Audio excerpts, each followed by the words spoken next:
India மற்றும் Japan இணைந்து சந்திரயான் 5 விண்கலத்தை ஏவுவதற்கு அனுமதி கிடைத்துள்ளதாக இஸ்ரோ தலைவர் நாராயணன் தகவல். டாஸ்மாக் ஊழலை மறைக்கவே ரூபாய் குறியீடு மாற்றம் இருமொழி கொள்கை என திமுக நாடகம் ஆடுவதாக அன்புமணி புகார். தூத்துக்குடி அனல் மின் நிலையத்தில் ஏற்பட்ட தீ விபத்து காரணமாக 630 மெகாவாட் மின் உற்பத்தி பாதிப்பு.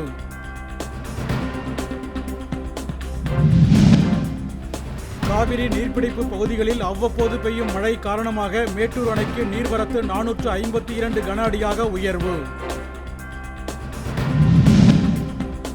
உடல்நலக்குறைவு காரணமாக இசையமைப்பாளர் AR ரகுமான் மருத்துவமனையில் அனுமதி. அப்பல்லோ மருத்துவமனையில் ஆஞ்சியோ சிகிச்சை. தேனி மாவட்டத்தில் கத்தரிக்காய் விலை வெகுவாக வீழ்ச்சி.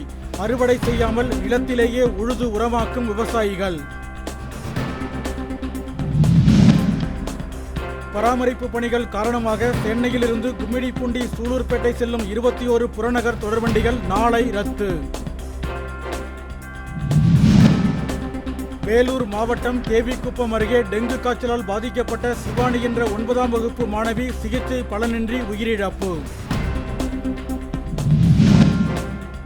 கன்னியாகுமரியில் கடல் சீற்றம் அதிகரித்துள்ளதால் விவேகானந்தர் பாறைக்கு படகு போக்குவரத்து ரத்து. சுற்றுலா பயணிகள் ஏமாற்றம்.